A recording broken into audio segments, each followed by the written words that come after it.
I'm sure there's many of us that want to leave our jobs right now, especially because of the pressure that's being created by society at the moment.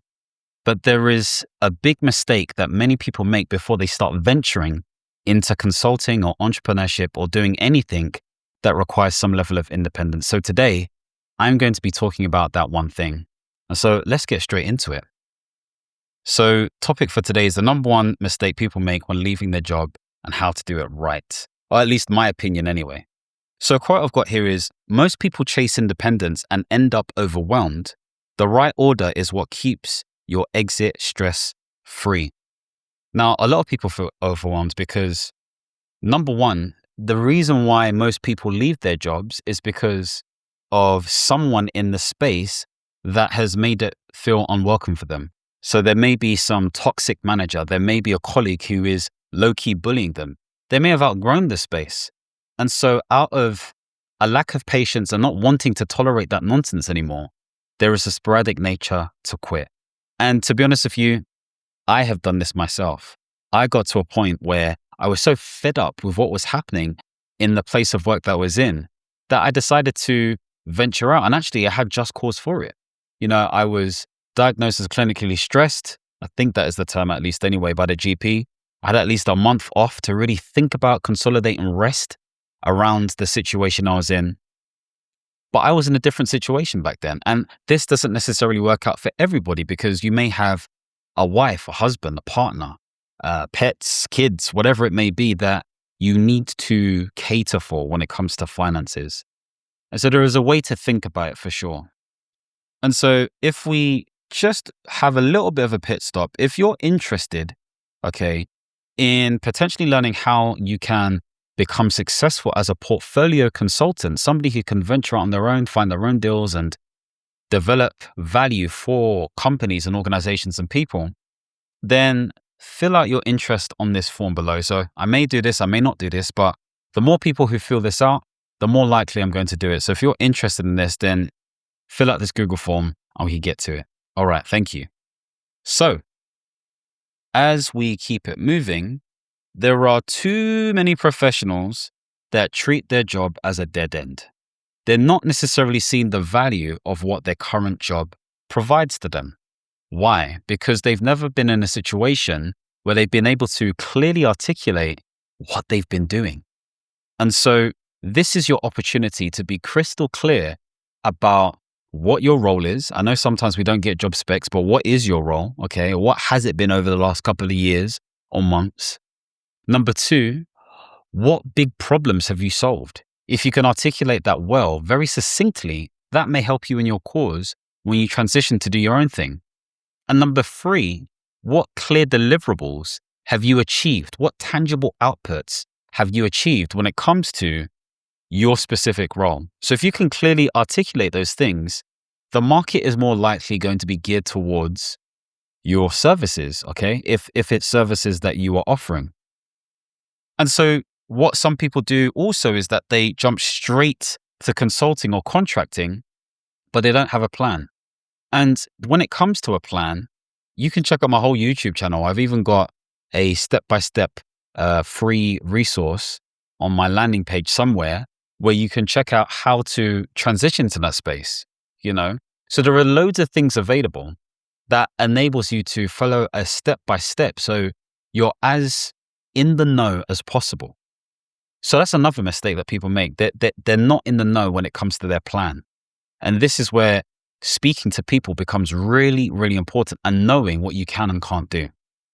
So the other thing to note is they skip the steps that actually reduce risk and stress.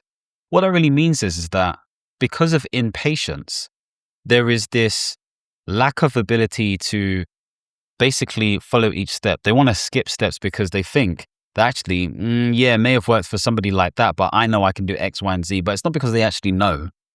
It's because they're deluded based on the fact that they're impatient. That's all it comes down to.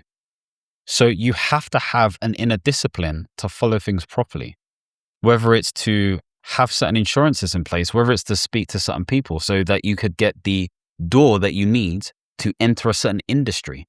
Whatever it is, do not skip the steps. That's really, really important. So it's not about necessarily leaving fast. It's more about leaving right. And right is determined based on your situation and also what the market has highlighted as well. Because again, if the market doesn't necessarily show that there is opportunity like that, why would you go? Why? It doesn't make sense. You'd be creating that issue for yourself. So if we keep it moving, these arrows are all over the place. The first thing I want to say is, before you leave, you need to be able to validate your exit, like validate it before anything else. And this is what I was saying before. If there isn't real demand, how are you going to know whether jumping out of your workspace is the right thing to do? So how do you do this? It's a number of different things. You want to, number one, understand what the employment rate looks like. I say this because if you have an idea of what the employment rate looks like, that gives you an idea of what companies are willing to spend. Okay. Now that isn't a be or end all, it's a rough marker. Number two, you can check ONS data.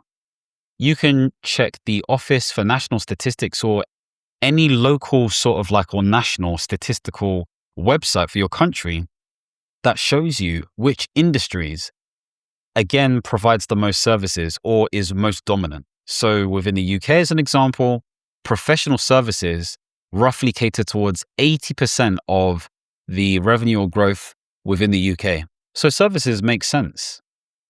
And so maybe you want to cut that down even finer. Is it legal? Is it accounting? Is it management consulting? What is it specifically? The third thing is, and this is a little bit of a hack, sometimes you can go on job sites, not to look for jobs per se, but to see what jobs are available to kind of give you an idea of what sort of demand is available for any other type of organization. They just may not necessarily be looking for somebody to do a 9 to 5. They just may need an advisory person or a consultant or someone who can do fractional delivery, whatever that looks like. It's all part of the same stuff. The point being made is these are key ways in which you can determine demand as well. Another way you can determine demand is, again, you can do this thing where you can check to see if people have a specific interest in a specific thing that you're looking to deliver. So maybe you post something on your email list if you're privileged to have that. Maybe you post something on your LinkedIn to see how people react to that. Maybe you sit down, find people, whether they're from a cold audience or a warm audience, and you basically ask them questions. What is your key problem? What have you done to try to solve it before? How has this affected your life? What would you like to do going forward? What solutions do you see in the market? Those sorts of questions. And it doesn't matter whether a cold audience or warm audience, this will give you data that you need. And obviously, another thing you can do is just actually speak to people within your circle. They're going to know things that you may not necessarily know. And so you want to speak to different types of people who are either your target audience, who are people who connect you to your audience, or people who are in a position that you want to be in. So these are the different ways in which you can test demand and understand what the situation looks like. So I've spoken about diagnose the market and your fit before you move. But the final thing to that is know your strengths, weaknesses, and real opportunities. So, this is your typical SWOT analysis or TOWS analysis. So this is strengths, weaknesses, opportunities, and threats. So what are you really good at? What could you improve on?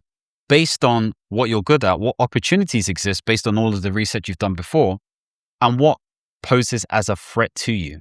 Again, another thing that I forgot to mention in terms of demand, but I don't always heavily rely on, is doing some deep research on AI. And that can give you some insights in terms of, what, again, Bing and Google, all these other places say demand looks like. Sometimes even Google Trends is a great way of doing this if you've got the right keywords as well. And so you do this sort of like analysis, you check your portfolio, your CV, or whatever it may be, to determine, given all of this research that I've done to understand demand, my supply, i.e. the things that I have done, can do, my experiences, my expertise, does it match? Is there demand and supply fit? Is there a market fit? Is there a market service fit, should we say? And so you'll get a sense of whether you feel confident about it or not. Now, of course, getting the contracts or gigs or deals is a separate thing. But saying that, you should have an initial idea of whether you would say to yourself, yeah, I could do that. So these are some of the things that you'd probably have to do. Okay. So moving forward, the next sort of like sphere is to make sure that you stand out. And there are different ways in which you can stand out. Okay. So here I've got it's more than a CV. Marketing isn't just recruiters on LinkedIn or LinkedIn posts. What does this really mean? If you are venturing out as a consultant, there are multiple different ways in which you can do it. The more conservative style, again, if you're in the UK, is some sort of outside of IR35 consultant where you rely on some sort of recruiter and or conversations with different people, and you fit within a specific tax bracket because you're not doing something that is deemed replaceable. It is project-based by nature, okay? It's temporary by nature. The other type, which is not remiss from any taxation, is a freelance consultant where you're not relying necessarily on any sort of recruiter or procurement or tender, but what you are doing is you're speaking to what's known as the economic buyer, the person who holds the purse strings, the budget holder, or someone who is close to that to essentially say, I can do X, Y, and Z and solve your problem. You present them with a proposal, and that's that. Why am I saying all of this stuff? Well, I say this to say that you have to be pretty good at being clear about how you communicate and articulate the problems that you solve, how you solved them in the past, and how you can help them. So, and that needs to be consistent across whatever you do. Okay. So really important for you to recognize that. I've spoken about PAR before, problem, action, result. How do you package that into some sort of consultant profile that people can digest quite easily? So this is where you would use potentially AI or something like Canva or something like PowerPoint or whatever it may be to put something together to clearly demonstrate what you can do. Of course, LinkedIn is a great example of doing that as well. And there are many other ways you can do it. The other thing to mention is that you have to be able to build a presence that attracts the right clients, but not just try to get attention. What does this actually mean? Well, what I mean by this is you can't just focus on, likes and engagement and X, Y, and Z. A lot of us think business is just purely focused on that. What did we do beforehand? Well, beforehand, we focused on building and cultivating relationships. And a trainer mentor said to me one time that actually, when it comes to marketing, all it is relationship building. And we know how to do that. We know how to understand, listen, speak, question, encourage, empower, provide feedback. We know how to do all these different things. That's all marketing is. And so it's about developing a deeper relationship with your target audience, or what is known as your ICP, okay, your ideal customer profile persona. And so if you can position yourself in such a way where you are not just, doing the whole social media thing, but you're actually speaking to people live, as it were, then you're in a better position. You're in a better position. The way I see it, I kind of see it in a hierarchy. So, at the top of the hierarchy, you've got speaking to people face to face. Then below that, you've got speaking to people via some sort of live video. Then you've got live audio, whether that's on the phone or something like LinkedIn Live, the audio version, or Clubhouse, like back in the day. And then the next layer, you've got some sort of video like what you're watching right now. And then the next layer is some sort of imagery with text, and then it's just text. So those are the different hierarchies of richness when it comes to marketing and all this kind of stuff. Then you need to think to yourself, what are you willing to do? What is most effective? And then you come to some level of compromise. And then the final thing is you need to be able to use smart strategies such as networking, social, SEO, and AI to get noticed. And so it kind of links in with what I was saying before. You may have a model where actually it's about getting people to complete some sort of questionnaire or survey. Maybe you're doing some sort of assessment for them. Maybe you're killing them with kindness when it comes to your content and offering something. Maybe let's say, for example, in your YouTube video where you're building that relationship and you're offering something to them where they can enter in. But of course, corporates and companies may not necessarily be interested in stuff like that. Maybe it's just you, again, direct messaging people. But I would say the thing that is really underrated, I'm telling you, most people's business within this freelance consulting space is based on relationships.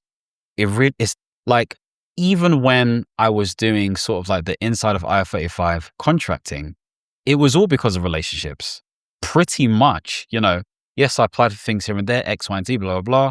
But staying on and being extended and being, known for other stuff and recommended for this was because of the value that I provided and because of the people that I knew.